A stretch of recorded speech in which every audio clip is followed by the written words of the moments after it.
What is going on, my fellow geeks, and welcome back to Raving Geeks. I do have a media recommendation.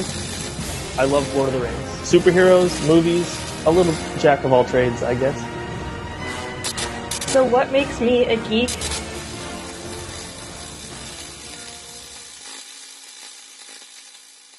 What is going on, my fellow geeks, and welcome back to Raving Geeks, the weekly pop culture podcast from Central Michigan Life, where we discuss all things geek culture, which is like high culture, but better. If this is your first time joining us, make sure you follow the CM Life Instagram and Twitter pages for updates on the podcast, and to look for us wherever you find your podcasts, including YouTube, Spotify, Apple Podcasts, and on our website, www.cm-life.com. My name is Brendan Valentine, and I'd like to thank you all for joining me and my fellow geeks this week, who will introduce themselves in a second with our question of the week. This week's question is, what is your favorite theatrical production? To start it off, I'd just like to say that in high school, I wrote a 20-page paper on how I would direct the theatrical production of The Glass Menagerie. So I'm obligated to say that is my favorite theatrical production. Tennessee Williams is one of my favorite, I guess, authors in general, but also like screenplay writers.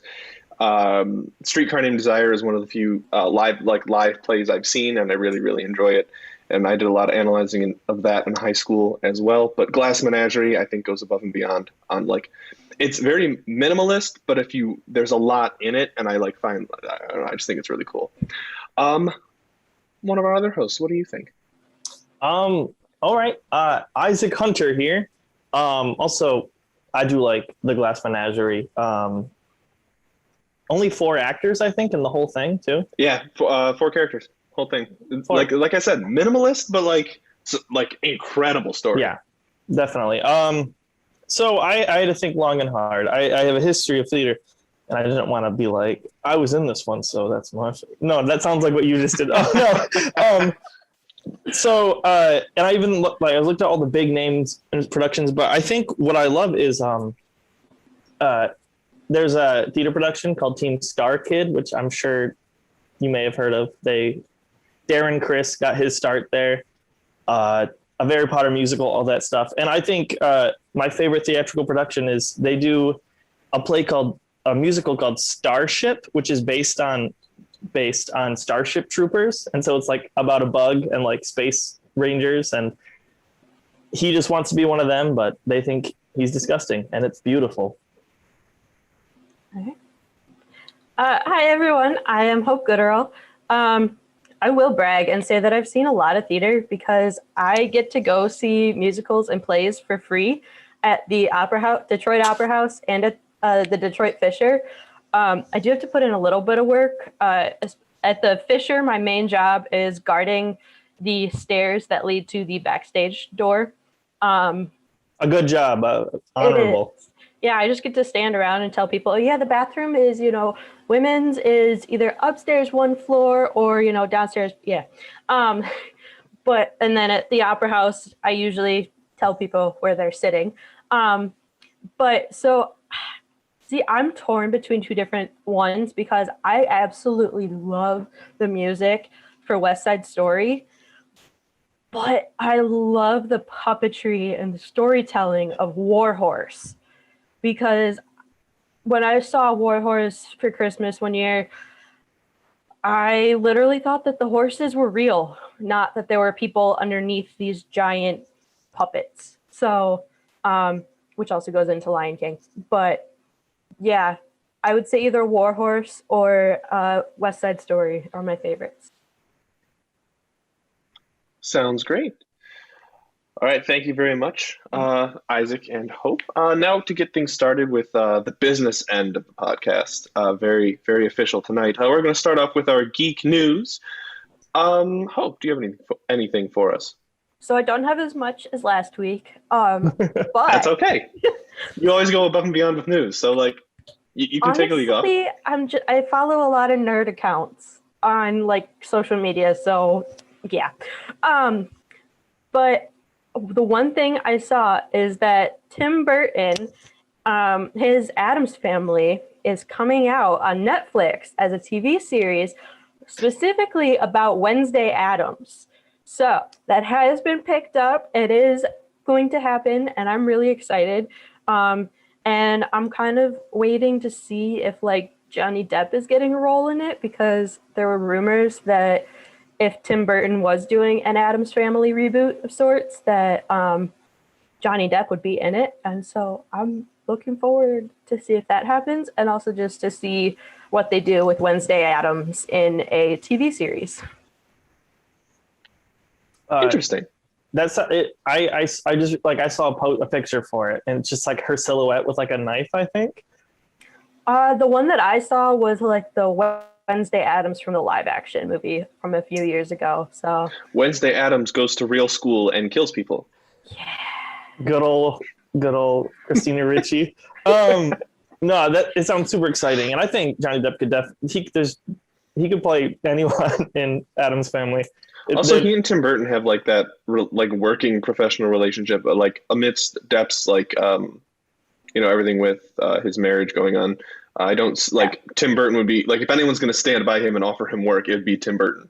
Yes. Well, also Jerry Bruckheimer, who was like the lead person for the Pirates of the Caribbean movies, said that if Disney gave him the go-ahead to make another Pirates movie, that he would rehire Johnny Depp instantly. Otherwise, he wouldn't do it. And I was like, I love you, because also Jack Sparrow is my favorite character. But yeah, so I think between Tim Burton and Jerry Bruckheimer, which I don't know if either of you have seen the meme-ish thing of people saying that Tim Burton ships his wife, Helena Bonham Carter, with Johnny Depp because they're cast in so many like media things as like lovers or like partners and stuff. So yeah, as a kid, I thought they were together for the longest time. Wait, that just reminded me. My favorite like Helena Bonham Carter related like joke is like everyone in the cast of like Harry Potter, they're like, oh, do you have a crush on anyone while filming? And they're all like, Emma Watson. And then they ask Emma Watson, and Emma Watson's like, oh, Tom Felton. Then Tom Felton's like Helena Bonham Carter. Yep. And it's just like, oh, okay. Yep. A man after my own heart. Yes. All right, I'll go next for news. Well, I just found this out. Like an hour ago. Like you're being generous. Listen. When you think of the best Cartoon Network TV show to ever exist, one title comes to mind, and that is Total Drama Island. Oh my God. No argument, of course. Oh, it's more real than reality TV shows. Well, it just got renewed for 2 new seasons. A new cast full of exciting new characters. I don't know if Chef's still going to be there, but he better. Oh, yeah, no, they confirmed it. Chef and, crap, what's the host's names? Chris. Is it Chris? No. Last name is McLean. Yeah. He's just a stereotype of all handsome hosts. Basically. I'm excited. And hopefully my favorite character will, when I get a favorite character, they'll win. Unlike my boy Cody, who got mauled by a bear in the original and then got voted off. Rough one to root for. All right. Yeah. All right. On to you, Brendan. Thank you. For Geek News, I got some trailers that dropped this week. I know Hope mentioned it last week but it hadn't come out yet. But we did officially get the Zack Snyder's Justice League trailer. And oh my gosh. I was expecting like, we're going to get like mostly like old footage mixed in with some new to recontextualize. This was like 70-80% brand new footage with characters we haven't seen. Spoiler alert, like if you haven't watched it, go watch it, come back. We get to see like live action Darkseid. Confirmed Jared Leto's Joker makes an appearance in this. It looks awesome. We get to see more Flash. We get to see more Cyborg. Confirmed. I didn't see as much new Aquaman footage, but he did get his own movie. So that's fair. Also on the movie trailer front, the Mortal Kombat movie trailer as of today was officially released, and it looks just as brutal as the games. But it looks a little more trailer released before the regular trailer for that.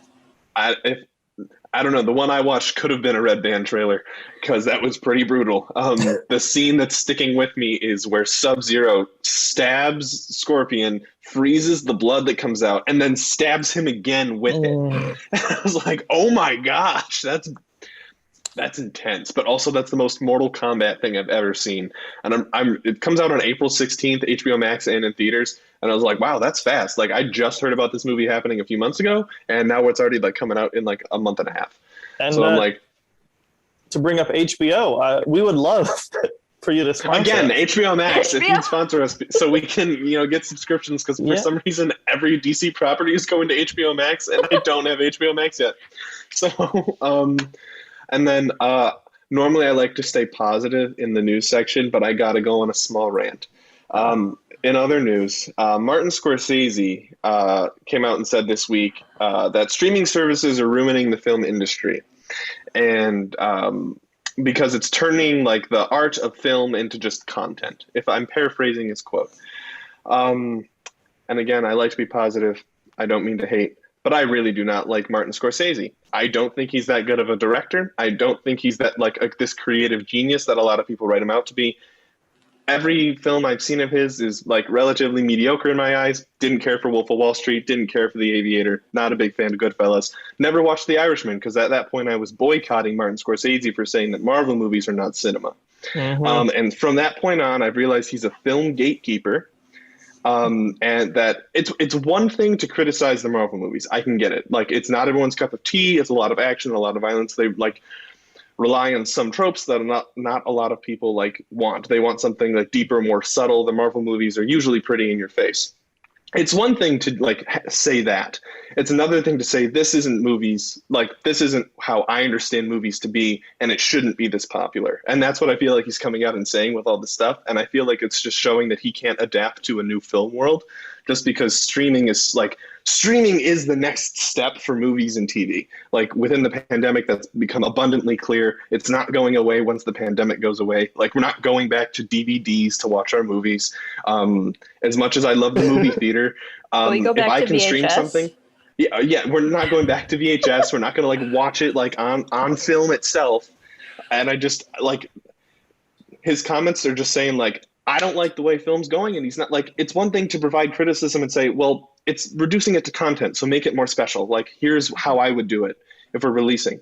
And the really hypocritical thing I found about that is The Irishman was the big Netflix thing for a while. It was on the streaming service, Netflix. So I'm this news, I paced around my room for 15 minutes yesterday just fuming when I found this out. And I'm well, I'm just gonna talk about it on the podcast because again, if you like Martin Scorsese, I have a slight theory about why he doesn't like streaming. He probably doesn't make as much money as he does with ticket sales and everything. That's fair. He's probably give me my money, and they're no, it's a streaming service. You get what we put in your contract, and he's but so. Mm-hmm. And this is not to say that you can't like Martin Scorsese films. Obviously, some people don't like Marvel movies. I love Marvel movies. I'm not a huge fan of Martin Scorsese films. If you like them, more power to you.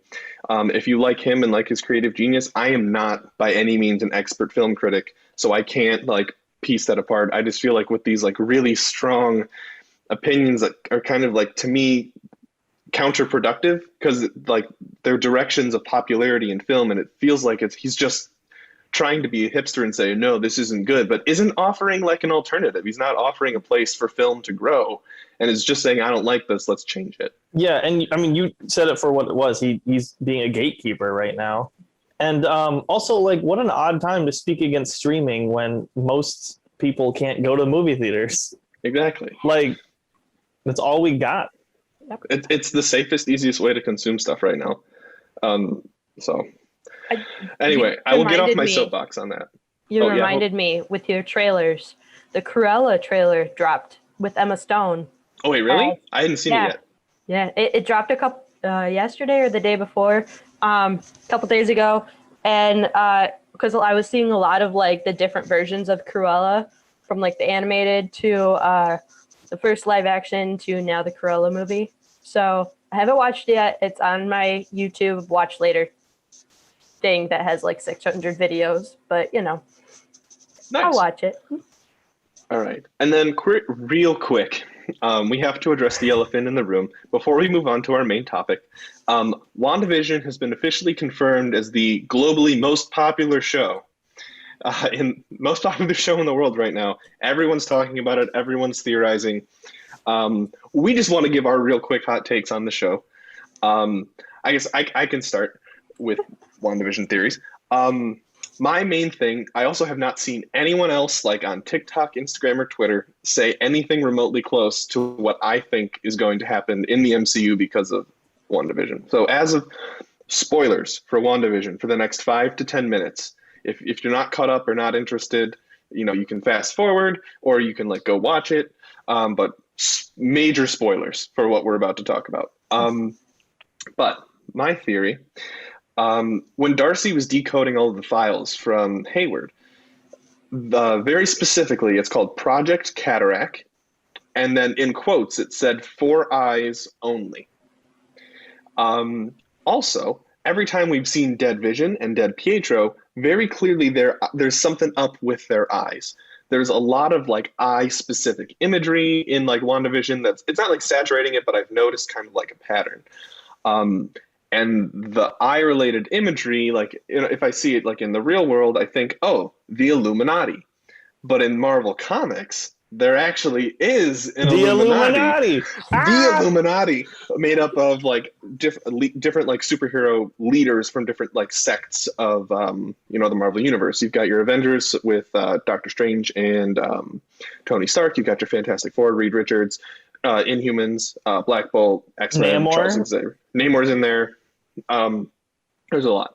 However, I don't think it's going to be the comic accurate Illuminati that they're bringing in. I think Hayward having that file in it for saying for eyes only, like eyes being like the members of the Illuminati. In the 5 years between the snap and the blip, there was like a decrease in, not necessarily a decrease in national security, but we lost a lot of our heroes. And I think like to fill the void, like something besides just sword and like something relating all of this in terms of global national security popped up. Maybe the Illuminati. Maybe Tony Stark was involved for a little while. Like this is a 5-year gap we're talking about. And I think that's why they were experimenting on Vision and had his body is like, we're trying to prevent another Thanos level threat. So Sword has that. There's probably in like Falcon and the Winter Soldier, whatever like government agencies involved in that, there's probably going to be agents in there. But I think this is going to be a parallel to like the Dark Avengers, where like we'll probably have like Thaddeus Thunderbolt Ross, Hayward, any of these other leaders. Maybe heck even like an Avenger in there that agrees, like Hawkeye or Doctor Strange, something like that. And this Illuminati like esque thing is really upset with the people that got blipped back and like fought in the battle at the end of Endgame, because they're like, you were gone for 5 years. We don't know if we can trust you. You're really powerful. You're like Thanos level powerful, and we've spent 5 years trying to prevent that, and I don't think we can trust you. And I think that's Phase War is going to come to a head, and I think they have evidence, for that argument with what's happening in WandaVision. That's my theory. I like it. I like antagonistic Illuminati, which would be a great like villain. In the comics, they're not like protagonists. Like they're like, we have to do what is necessary, and I feel like you can turn that very easily into a villain perspective. So that's my pitch.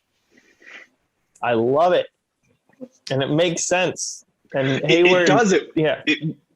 It just, I'm like, I can't believe I'm the only one, as far as I know, that's thought of it. If anyone else has thought about it, put it in the comments. I'll credit you. Go for it.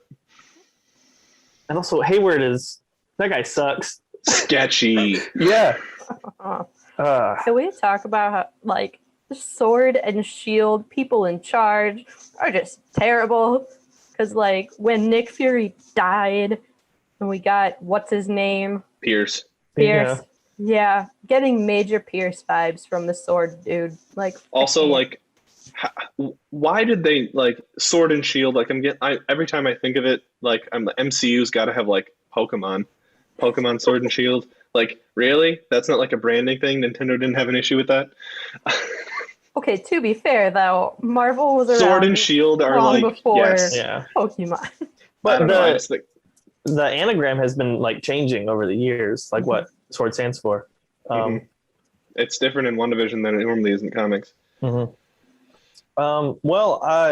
I mean, most of my theory, I'm kind of just on the theory bandwagon with a lot of other people, which is like, yeah, Mephisto is going to be involved. Like, and whether or not he's involved in just this show or even further shows, since you see a shot in the Loki trailer where they're in front of like a stained glass window, but instead of like almost where it would normally be like an angel or God or Jesus, it's like a devil, which is kind of like, is Mephisto going to be a big bad for like phase 4? I don't know. Kang the Conqueror, perhaps. Agnes is a witch. Most likely Agnes Harkness from the comics. Agatha Harkness, thank you. She's evil. I don't necessarily think she's evil, because comics Agatha Harkness, like, well, yes, she's like not a hero or protagonist. She did teach Wanda how to use her magic in the comics, so I could see her as like either whether she's working with the big bad or like just happened to be there, is like kind of guiding Wanda, maybe not in the right direction, but in a direction that's not going to get people killed. Mm-hmm. All right, and then I guess my theory, which I've seen other people talk about, is like, I don't even know if it's a big theory, is just that I think that Wanda, like, because this is obviously going to lead right into Multiverse of Madness. Mm-hmm. Possibly with this ending, with almost like it not having a good ending, with like Wanda opening up the multiverse and then almost being like possessed or evil. And so like Doctor Strange has to stop her in his movie. Or maybe what happened at the end of episode 6, you know, she expands the border, maybe that goes global.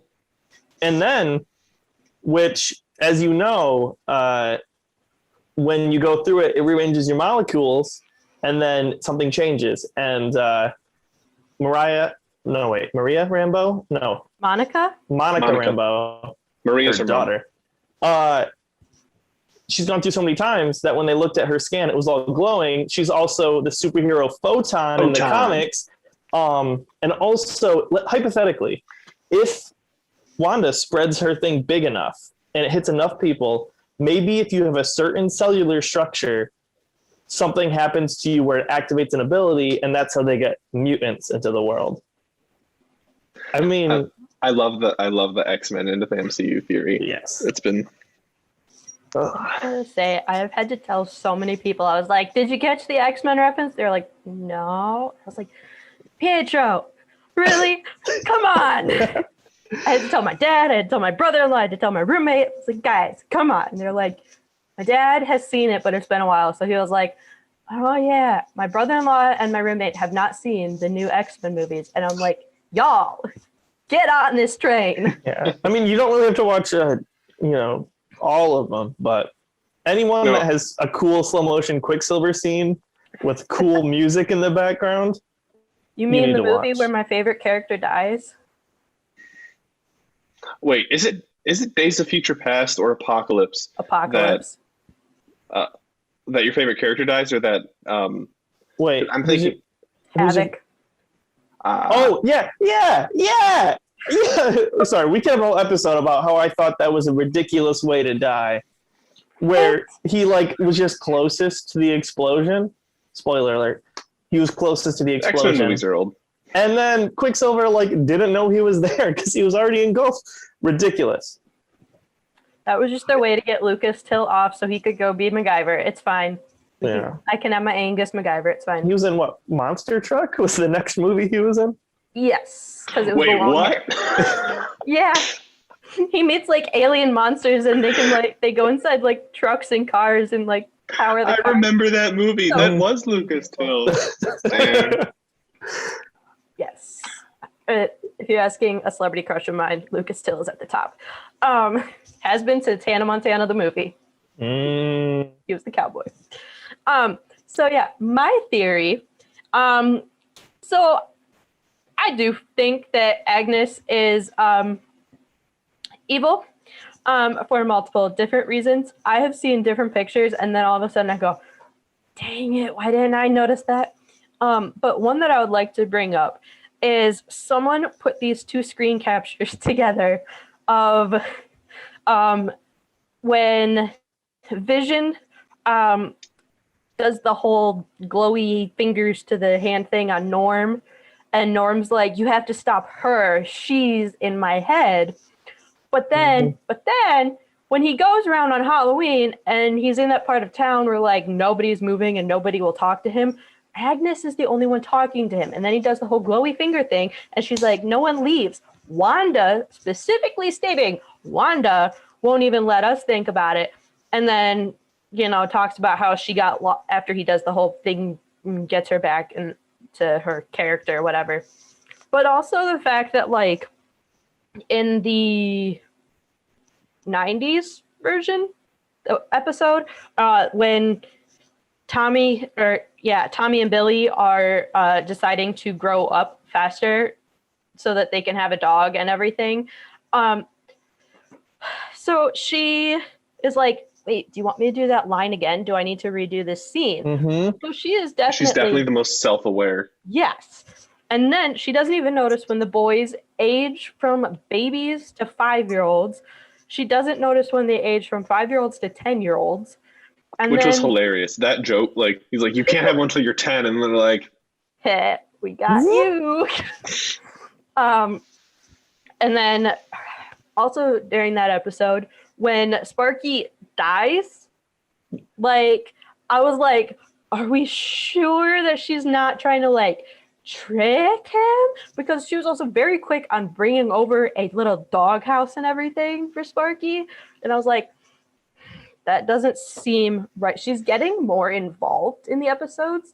So I've been sitting here going, no, she has something to do with it. And that, like, not knowing full comic characters, like the actual comics, you know, I'm just seeing stuff and I'm like, I feel like she could be very closely related to Mephisto. And they're married in the comics, kind of. Yeah. But also I saw something and then I was trying to like confirm it and I couldn't find anything that confirmed it. But if anyone can confirm this, comment on us and that would be great. There was apparently a creator, whether it was like illustrator or writer of the Mephisto comics, like specifically like 4 of them, like a little series, whose name was Ralph. And I want to say it was Machio, but like when I looked it up, I got the Karate Kid dude. That's who he is. You said that before, and I'm like, Ralph Macchio, that's not a comic book character. That's like a real person. So like I said, I don't know how accurate, or if I'm just not remembering names correctly. His name, Ralph. Yeah, Ralph Macchio is also an American comic book editor and writer for Marvel. Okay. Yeah, you had it right. But so that they were hinting that Ralph is, because we haven't met Ralph yet in WandaVision, but they were like, are they pointing to the creator of Mephisto being Mephisto in WandaVision? But yeah, and also with the whole Wanda expanding the barrier thing, people are like, she's the villain. I'm like, no, like, because Wanda keeps saying, like, I'm not the one in charge. I didn't create this. I think that Wanda was just so tired of being depressed and having lost everyone that she loved that she found this place or was put in this place. And then she's like, oh, look, I get to have my boyfriend back. And now he's my husband. So you know what? I don't care. And I'm just going to deal with it. And I think someone is pushing her buttons to try and get her to do something drastic. Because like when Pietro, your dead husband can't die twice. Yeah, he already did die twiss, you know, in Infinity War. So he technically 3 times. Because Thanos kind of did the whole. But so and also like. Because I think Brendan or Isaac, you guys might have said this at a different time, that like when Wanda loses focus is when we've seen the dead Vision and dead Pietro. But I'm like, I don't think she would lose focus that much to, you know, see the dead, especially because it takes her just like that much longer to get to have them back to like the normal version or normal. And so I think that there's definitely some like ulterior force that might be involved with Shield. Shield's like non-existent now. Sword. That because especially how like they were acting when Vision was trying to break out of the barrier, and then what they did to Darcy, which if Darcy is not in her Two Broke Girls outfit, I am going to Marvel headquarters, and Kevin Feige and I are talking about that because I'm sorry. I don't know if they'll actually do it, but I think that'd be really funny. Or at least a reference. At least the reference. Like she's like in a diner and she's like... She's the waitress in a diner. She doesn't have to have, the full cleavage thing, but Mm-hmm. It's the Modern Family themed episode this week, so similar era, so we could get that. All right, so that's our basic, just quick WandaVision talk. I felt like it was obligational with how much the show has kind of taken the internet by storm. We will probably do another episode in the future in that in between space between WandaVision and Falcon and the Winter Soldier, just to like recap season 1 WandaVision, talk about season 2 WandaVision, and hopes for Falcon and the Winter Soldier season 1. However, I looked real quick before we get into anything else. I looked at like the release schedule. We don't have a week where we don't get new Marvel content this year. Because it goes WandaVision, and then they release on Disney Plus how they made WandaVision in that week in between. Then Falcon and the Winter Soldier, how they made Falcon and the Winter Soldier. Black Widow, how you make Black Widow. Loki, how you made Loki. What If, how they made What If. Hawkeye, Shang-Chi's in the summer, and then it goes Hawkeye, Eternals, Miss Marvel, or Miss Marvel, Hawkeye. It's later in the year, I remember, but like at least like through November, we've got Marvel stuff every week. Marvel's back. Let's go. Alrighty. Speaking of streaming and other like pandemic related stuff, we just wanted to talk about today something that we didn't think would, handle the pandemic too well, but kind of took, I feel like, all of us a little bit by surprise in how well this medium kind of adapted to, the virtual only realm of entertainment. And that would be theater, specifically musical theater. Because like with theater, you can do small local productions, you can live stream and stuff. But with like musical theater, it's really about being there with the experience and the acoustics and everything, like really feeling that. But like the pandemic, we've had a couple of like good releases. The most notable for me was the TikTok musical Ratatouille, which I know is not a full-on theatrical production, but I was really impressed with how we crowdsourced that. And I just want to talk about how theater kind of looked pre-pandemic, how it looks now, and what we think it might look like post-pandemic. So anyone have any burning comments they want to make on this? All right. Well, okay, so I will say being an usher at 2 major theaters in downtown Detroit gives you a lot of insight into different things. Like you can see what shows might have not done so well versus what shows, are really hype. Okay, I'm going to be honest. I'm probably going to brag a lot during this entire episode because Please do. Theater is, I love it. And I miss it so much. I'm so mad. The theater got canceled because I could not Spring Awakening shirt on. Oh my God. I'm so mad that I didn't have my Lion King, my Hamilton, my Lightning Thief. I didn't have any of it. My Wicked shirt is too small, and it has been for a few years now. I've seen Lion King the musical in person 5 times. 5 times?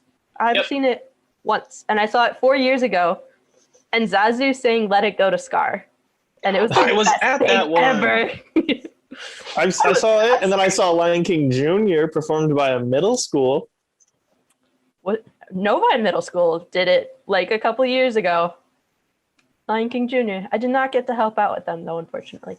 But yeah, so one big thing that I remember growing up around the theater scene was always people being like, oh, with movies, and especially like with the special effects of movies getting better, theater's going to be dying out. Nobody's going to want theater. And honestly, like it's not dying out at all. Because I mean, you got things that happen are like Legally Blonde, the musical. You've got the classics of Chicago, West Side Story, Phantom of the Opera, Wicked. Like it's not going to die out anytime soon unless they stop creating content that people want to see, which I don't see happening, because if they're going to turn Percy Jackson into a musical, if people are going to write a 4-hour long play about Harry Potter, if they're going to turn Legally Blonde into a musical, if they're going to turn Mean Girls. Ratatouille. Yeah, there you go. Ratatouille should not be a musical, but it worked. SpongeBob got turned into a musical, I think. Spider-Man was the biggest flop of a musical. Actually, the sequel to Bye Bye Birdie might have been a bigger flop because it only lasted 4 days. And it was called Bring Back Birdie. I just learned that. Well, I'm talking about money-wise. It was the most expensive Broadway production yet, and it totally flopped. That's true. Let me put Barbara Streisand back up. But, you know, I got to see Hamilton twice for free. And hey, if you guys want to usher with me when the theaters open back up, like, we're Facebook friends now. Just hit me up. But like Hamilton, it was packed. Like literally ushers. We were told by our head usher, like, you know, you can't sit here. You could only sit here. Like, and there were no seats. Like, our general rule is you can't sit directly in front of patrons if there are seats available, and you have to have at least like 1 or 2 seats between you and a patron. No, we were sitting on the planters, these giant marble planters that I believe are fake plants, but, you know, still look pretty and everything, in the Fisher Building. And it's very uncomfortable, but to be able to watch something for free, like, I was totally okay with it. I remember when I was younger seeing Little Women, which got to, re-adapted into a movie a couple of years ago with Emma Watson. That was so packed that me as a littler child, I got really, really hot in the theater and had to finish watching. I basically had to listen to the rest of that play. But even things like War Horse, I mean, we got to sit, but the theater was still pretty full. And so honestly, like, theater's not dying out anytime soon. And with how much love people have for the classics and for new stuff, like, it's not going to die out. Yeah, like, culturally, like, theater's like a different vibe than a movie theater. Like, there's, like, you go to a movie theater, it's preset, it's pre-planned. You're going to see, like, if you go see a movie at a theater, you're going to see the same thing every time you go. But with a play, like, there's that slight variation. There's like the lighting aspect of there's people behind the scenes making all this stuff work. But like with the pandemic, we can't be there to like see all that happening. So it was like, okay, if we can't be there, is like theater not happening? And then you mentioned seeing Hamilton, and I just wanted to like note that I thought it was a pretty big thing that Hamilton went on Disney Plus. Oh. Like, arguably, Hamilton was one of the like biggest musical theater events of the past 10 years. Like, it like took the country by storm. Like, the music and everything, people were like if you got tickets to see Hamilton, that was like a subject of envy amongst all of your friends. And now it's on like Disney Plus, so it's like more available to everyone, which I really like. Because like, I feel like there's this like high class like type thing associated with theater, and I feel like it doesn't have to be that way.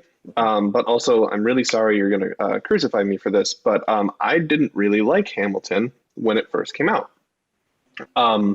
Everyone would sing the songs. People would go like, "Oh yeah, it's like a rap musical," and I'm like, hip hop. Yeah, don't say that. I'm a big rap fan. It's not rap. It's rhyming. It's like really cool historical poetry, but it doesn't have like the cult. Like, that's how I was like thinking in high school, and like no one would shut up about it, and it made me really annoyed. So I never wanted to see it. I like hated on like Hamilton and Lin-Manuel Miranda a lot. Yeah. Okay. After Lin-Manuel Miranda, come on. After Moana, I chilled on the Lin-Manuel Miranda hate. But anyway, I told that to my girlfriend on our first date, and she's like, "Yeah, I'm gonna make you watch Hamilton on Disney Plus now." And I'm like, "Okay." And now it's like on our things, like list of things to do, because like with pandemic, you can't see each other like super often. But she's like, "All right, it's like, we're spending a day. You're going to watch Hamilton, and then I'm going to teach you all the songs." Mm-hmm. So like, putting that in people's homes and getting that like readily available to people, I feel like was really impressive and still keeps that excitement of theater alive, even though we can't go to the theater and really see it. Filming a production is not a new concept. Hamilton didn't invent that. Because there are other productions, and the two that come to mind are Newsies with the guy who plays Win on Supergirl. Oh my gosh, I can't remember his name. Yeah, it's killing me too. Dang it. And Into the Woods was also filmed, and that was an older one. Oh, Peter Pan is another one, because I remember watching it as a young kid, watching the stage production. And then, sorry to cut you off, also like the straight to TV like live productions of Rent and Sound of Music have been really popular in the past few years too. So I wasn't saying that like, you know, Hamilton was the first one to get into people's homes, but like during the pandemic specifically, getting that streaming service aspect of something that was out before the pandemic but wasn't necessarily accessible was where I was going with that. Yeah, no, and honestly, like I know we're mainly talking about musical theater too, but there have been a few productions of I think there was one of Shakespeare that they did a Hamlet via like Zoom and like recorded it and did it that way, which I did not get to see it, but one of my favorite actors was in it. And I think that that's a really cool way to do it too. Like it's weird because you're not getting that audience participation. You know, you got a screen, you just have to interact with each other. But I was like, yeah, that's how you get theater back into our lives, is to adapt. And theater has always been fantastic at adapting to anywhere and everything. I mean, it's only been around since ancient Greece. Yeah, but no, exactly. which just is a testament to show it has. No, I remember like when people talked about Hamilton coming on movie and like being a little bit worried there because it's like, oh, we can just record like shows now and like put them out.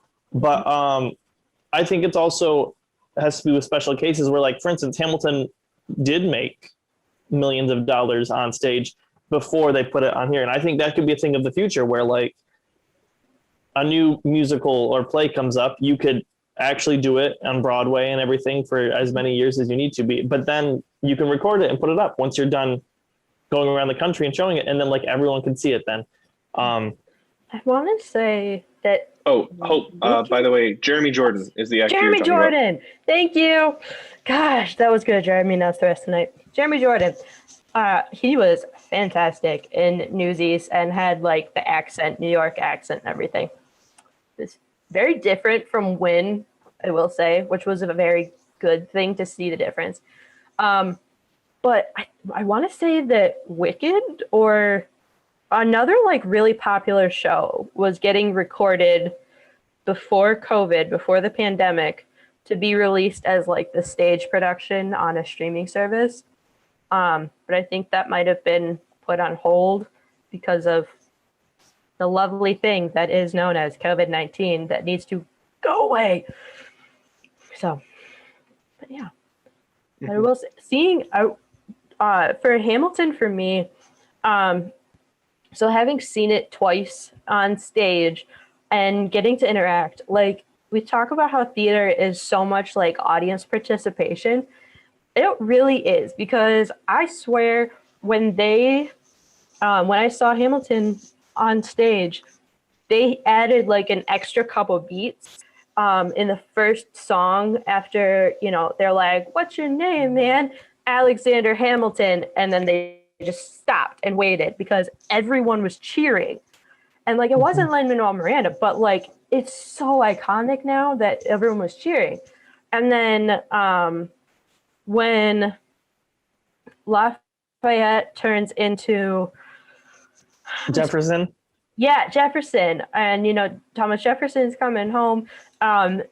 He was up on the stairs and he was like, "I can't hear you." Like, "Come on, cheer, cheer." And like, it was so adorable. And I told someone who's like, "Yeah, I'm going to go see it." I'm like, cheer for him. He wants you to cheer. But then watching it on Disney Plus, I mean, between it being the original cast on Disney Plus versus what I saw, like, it was very much like you could tell they went through it and didn't have that pause as much. And like even when my dad, my sister, and I were talking, like they had their own favorites for who played what character, and like I have my favorites. And no, it didn't match necessarily, but I mean that's what we did for Les Mis too when we saw it with the rotating stage, when they got rid of the rotating stage and added the screen background. And then when we had the Hugh Jackman and Russell Crowe adaptation. Like, you know, my family was like Russell Crowe, yeah, we love him, but he didn't have the same vibrato-ness that usually Javert has. And I was like, okay, but like this movie is awesome. So does it matter? Yeah, and that makes sense too. So we go from this like with Les Mis, let's see, all the other like recorded ones that we've like just talked about, like pre-pandemic, like that's established as a thing. It's different than real theater, but like it's something that exists. Then we have like the during pandemic Ratatouille and like Hamilton type stuff. And now where do we go from here? Like this COVID-19 has inevitably like changed like how we're going to consume media afterwards. And then Isaac, I know you specifically have a background in theater, so I want to know, like, from a production standpoint, do you think anything major is going to like change, or do you think we're just going to try and go back to normal? Well, I know that right now a lot of theaters, local theaters, school theaters, university theaters are struggling. Like I mean, already like I worked on stage, but then I also worked behind stage building sets. And like the moment the pandemic hit, like I was out of that job. And then also my boss didn't have any work. Like all he did was a theater technician. And so he moved to Belize. But, and like my theater director, Sheila, she was like, I don't know, it was like a big toll on her because she had all this stuff planned that she had to cancel. But they still managed to actually get a show together that they filmed over Zoom, which I thought was really interesting. They social distance and they were able to do stuff on Zoom. And now I've listened to like her talking about for like what they're going to do in the future. And like right now they have ideas for like shows that they can hopefully put out this fall that involve like, you know, like just recording everyone individually and then like splicing them together, which takes away from theater. But I mean, then again, it's still acting. Just the lack of audience is a big thing, like Hope said. That really takes down, like as an actor on stage, not having people in front of you really, it definitely like dampens your performance. You feel like you're not at your best if people aren't there to react. Acting is reacting. On like a bigger scale, like post-pandemic, like everyone's vaccinated, we don't have to wear masks, we can go out in public. Do you think like Zoom theater is a viable option? Like if people are like like living in different areas, you have filming in Vancouver for certain, like for actors, you have people acting on Broadway in New York, acting in Europe, but they want to get big names together. They have the money and budget to do it. Do you think like in terms of like people have time, but not the space to move between, not the time to move between spaces? Do you think Zoom theater is a viable option, or do you think people are going to want to get rid of that? I definitely think that it will still be a standing option because like, I mean, we went from only people in our generation knowing really how to use video chat to literally millions and millions of people adapting and learning how to. And now people that have never even like looked at a computer are like constantly Zooming and doing stuff like this. No, I definitely think it'll still be a thing. And especially since like you, I mean, like besides podcasts, like you can definitely do stuff like this where you get actors, like you see people bring in actors as like the reunions. Was it Josh Gad that did that? No. Yeah? I don't want to say the wrong guy. For which show? He did someone did a thing where he brought like, they did like actors in like in movies and like brought them back together for reunions over Zoom. But like acting over Zoom, like especially like that, like it's easy and you know what you're doing and you can record it. And if there's really a problem, you can fix it, which really, at what line is it acting? Like, is it theater and not TV, but still.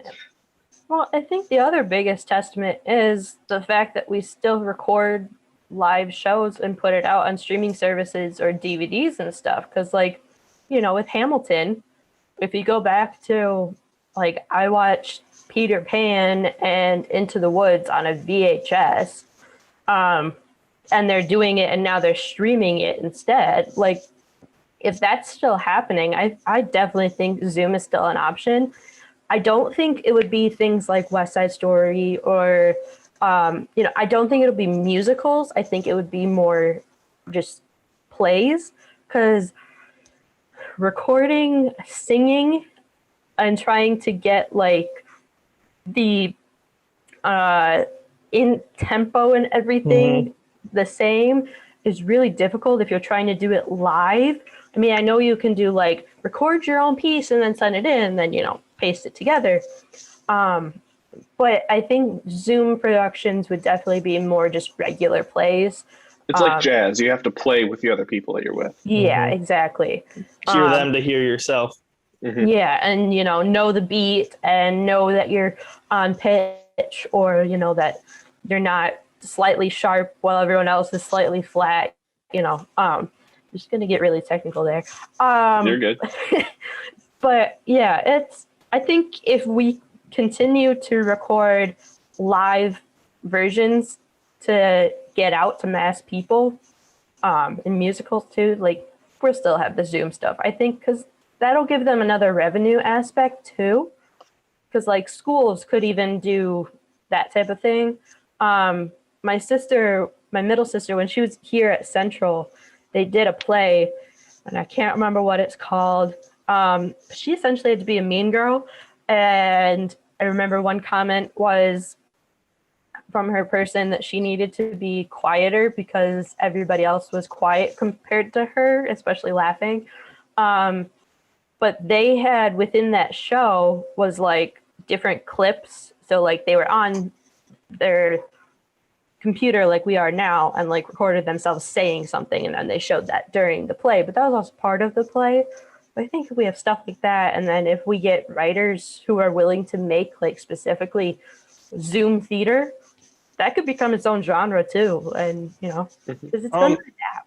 And definitely, like you said, like it would be really hard to do, I think, musicals, but like comedy, I think comedy and improv, I think, would thrive. I mean, they already thrive, and like it is also nice when you're doing comedy or improv for the audience to be there. But like, I don't know, if you mess up or there's a technical problem, you can just play it off. Yeah, Exactly. that makes sense. Yeah, and then you're like, I'm you know, just doing that little frozen thing, and then just someone going, let it go. Sorry, that just popped into my head. But yeah, like just like have your phone ready to play like the like sound, so it sounds like you can't go through. I know people do that in classes when they just don't want to participate. They just play that sound into their mic. Or the paper crinkling, and then they're like, yo, we see you crinkling your paper on the screen, like. You know. And then Hope, really quick, do you think your job as an usher will look different, you know, post-vaccination, everyone can get back into the theater? Or do you think that like in the actual theater, it's going to be that return, you know, we really want to return to normal. We want this to look like it did before. I think that it'll depend on the theater and what they're willing to do, because a lot of it will depend on the states too. Like I'm also a camp counselor, and we had our counseling meeting a few weeks ago and talking about like what camp would look like, because we right now are going, camp is happening in person. And so like one of the things we were talking about is like, are we going to need social distance, you know, our kiddos in our cabins, and therefore use more cabins and also limit the number of kids that we can have. So that might be a thing that like they might be like, oh, well, we might still want to have like a little bit extra space. So maybe they technically like sell out the theater, but then there's seats. But also I mean, if we're talking about getting back to the new normal, not the old normal, because, you know, we need to change how we do things so we can get back to normal.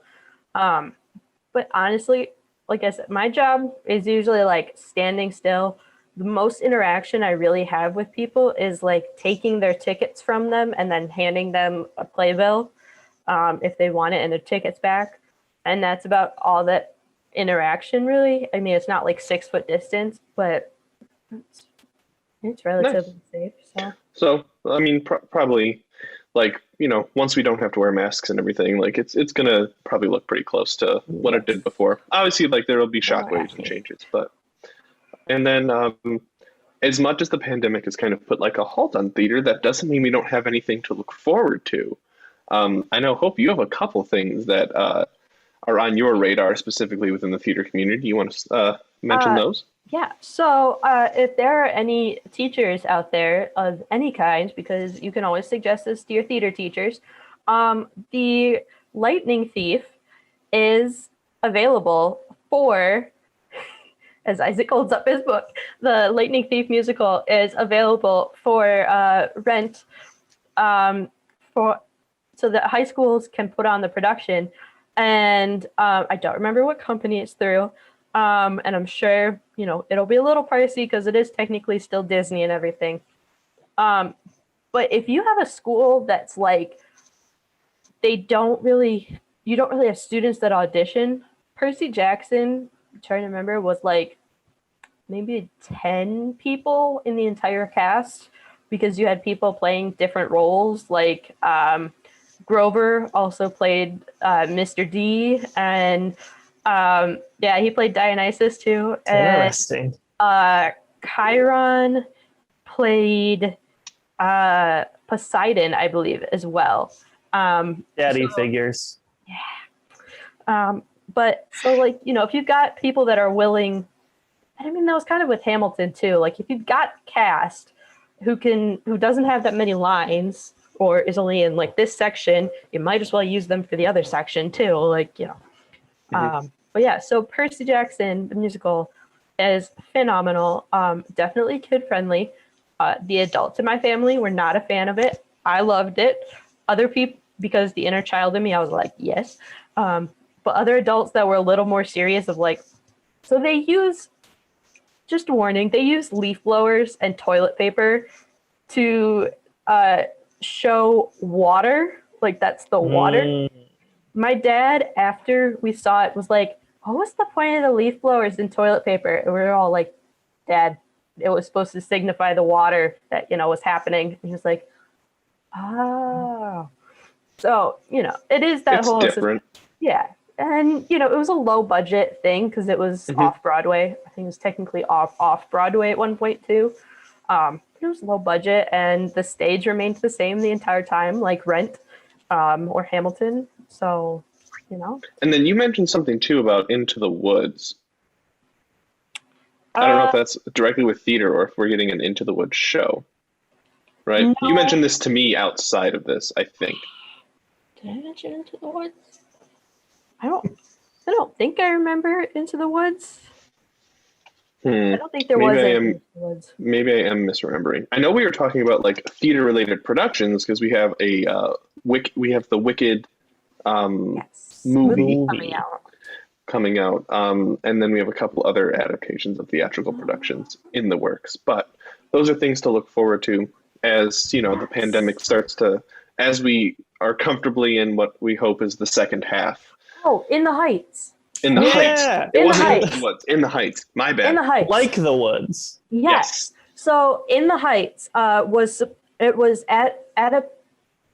adapted to movie version. One of Lin-Manuel Miranda's original plays. And it was adapted to movie. And it was supposed to come out last year. And pandemic, they were like, no, we want to wait and like see if we can't get more people for like red carpet and everything. So they pushed it to this year. So I'm not sure when. I don't think they've set a date for it yet, but that is something to look forward to. The other thing is Disney Plus also added the Rodgers and Hammerstein version of Cinderella onto Disney Plus, and it is a movie, but it's like the music is more like the musical Cinderella. Mhm. And Whoopi Goldberg is in it as the queen. You've got Whitney Houston is the fairy godmother. And honestly, it is hilarious. I showed it to my roommate the other night, and she was like, I asked her at the end, I was like, how did you like it? She was like, it was really cool. Like, it's not what I expected, but it was really cool. So yeah. Christopher Rupert. Yeah, I played that was my senior musical. We did Rodgers and Hammerstein. My senior musical, I think, was West Side Story, which made me really happy to go out on because I was in the pit, and it's like my dream to play West Side Story, and I got to play it. I'm so happy. Speaking of In the Heights, though, it's going to be featuring Anthony Ramos, who played John Lawrence on Hamilton, and everyone loves him. He also played the main character, U.S. Navi, in the on Broadway production of In the Heights, after Lin-Manuel Miranda originally played U.S. Navi. And that was also one I got to see in Detroit, and that one was really cool. And I'm really excited that it's coming back. Fun fact, the guy who played George Washington in Hamilton was also in the theater production of In the Heights, and that's where he met his wife. And he is also on the show Bull, and his name is Chunk, and he is amazing on there too. And they had like a musical episode where he sang, and I was like, oh my gosh, your voice is so beautiful. Yeah, that's Christopher Jackson. Yes, and he and Hamilton told him, no matter like what production I do, you will always have a job. And that even goes to show when Lin-Manuel Miranda did, did I say Lin Hamilton? Whatever. Lin-Manuel Miranda, he did the music for Moana. Chris Jackson did the singing voice for Moana's dad. Like, even there, what a guy. He's got a beautiful voice. Like, that's my president. Phenomenal. Yes. Most definitely. Which, like, I'll say, for the movie version, I really liked when they had the camera at the back after he sang one last time and he's walking off. And I was just like, well, I wish we could have that like scene on stage too. Like, that just goes to show you that sometimes you need film just to pull out that extra part. Because like even with the movie like Les Mis, when they showed just like the students, the college students, rebels being surrounded by the army, like that was just because, you know, the camera just zooms out and shows the army surrounding them. Like that was like, oh my god. There's a different level of perspective taking from a film than there is theater. So they each have their strengths, but they also and they complement each other conversely.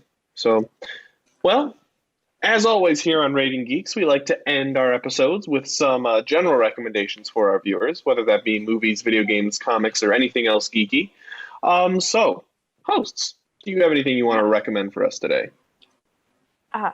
Well, I recommend that people go to Disney Plus if you have that streaming service and go watch Rodgers and Hammerstein's Cinderella, because it is beautiful. Also, Newsies is fantastic. And because we are also ending Black History Month with this episode, I would also like to suggest reading and or watching The Hate You Give, or any books by Angie Thomas, as well as the crossover, which I can't remember who the author is, and I know I would butcher it, and I don't want to butcher it, but it's written in prose, so like the chapters are all like poetry form, and so it's a quick read, even though it seems like it would be more, but those are all really good ones that I suggest. Nice. Isaac, do you have any suggestions? Yeah. So, my girlfriend and I were gonna watch some more Gilmore Girls on Netflix, as is tradition. But her mother, who shares the account, was watching it, and we only have that one screen deal. So we had to go over to Hulu instead. And we decided to take a dip into the new show, The Great North, which is made by the people that made Bob's Burgers. and it features a family that lives in Alaska. The father being Beef Tobin, played by Nick Offerman. He's essentially just Ron Swanson. And so that's great. Featuring a voice cast including Jenny Slate, Will Forte, along with many others. And we watched the first episode, and it was pretty funny. And so I'm sure if you liked, I guess that I can segue that into Bob's Burgers. After, they also made another show called Central Park, which was only on one certain streaming. I don't remember right now, but that Comedy Central. Maybe, but I don't know what streaming service it was that we had to get to. I think CBS All Access. I could be wrong. But which is going to be Paramount Plus, I think, in March. And that was also a musical. It was a show. Central Park was a musical. And it featured the voices of many characters from Hamilton, including Leslie Odom Jr. and my boy Davad Diggs.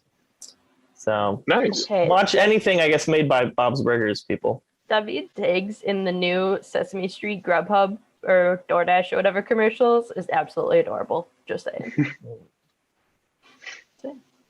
Nice. All right, I guess that leaves me. Right before we started filming this podcast, I actually had the opportunity to listen to a famous graphic novelist, I guess is how you might describe him.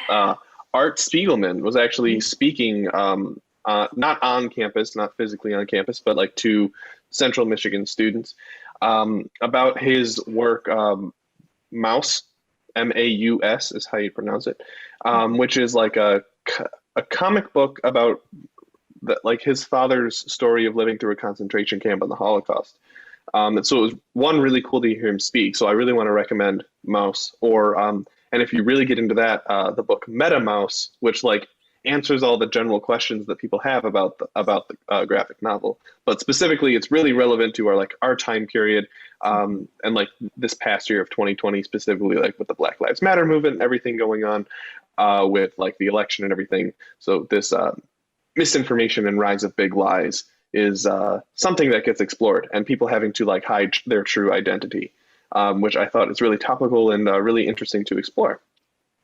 And if anyone's worried about the characters in Maus as well, it's cats are the Nazis. Oh yeah, every like group of people is like portrayed as different animals. So mice are the Jews, cats are the Nazis, pigs are the Polish. I think the British are fish. Yeah. So it's like, I think it's like one page that like there's British people and they're fish. Also, related to Black History Month, that we are rounding up the month, so I'd like to give a recommendation. As most of you know, Congressman John Lewis passed away this past summer, but he wrote a comic book, or a comic book series, or a graphic novel series about his time in the civil rights movement, and it's like fascinating. Like it's really cool, like to hear his perspective specifically, but presented in a comic book form. And the series is called March, so I highly recommend that. Written by John Lewis. Someone else illustrated it. I'm blanking on the name right now, but I read that over the summer. That was really impressive. And then just on like kind of a dumb thing, if any of you have ever heard of this thing called Backstroke of the West, it's a YouTube video where they translated Revenge of the Sith into Mandarin and then translated it back to English and then dubbed that script over the original movie.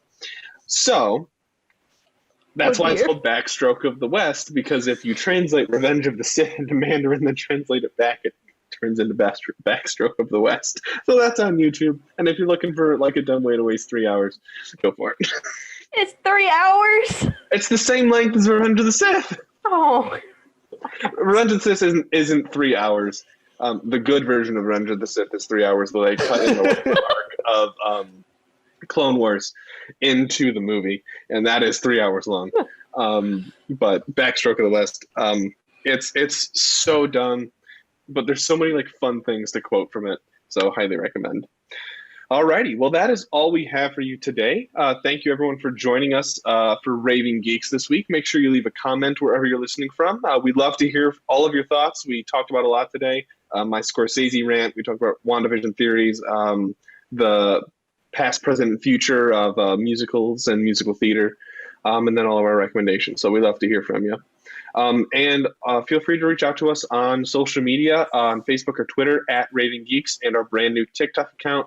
Still haven't posted one yet, but we're getting Working on on it. We need a good inaugural TikTok before we can start like presenting them, on a more daily basis. So, as always, I've been Brendan Valentine, along with Hope Goodero. Isaac Hunter. Thank you very much for joining us, and stay geeky and have a great weeky, everyone.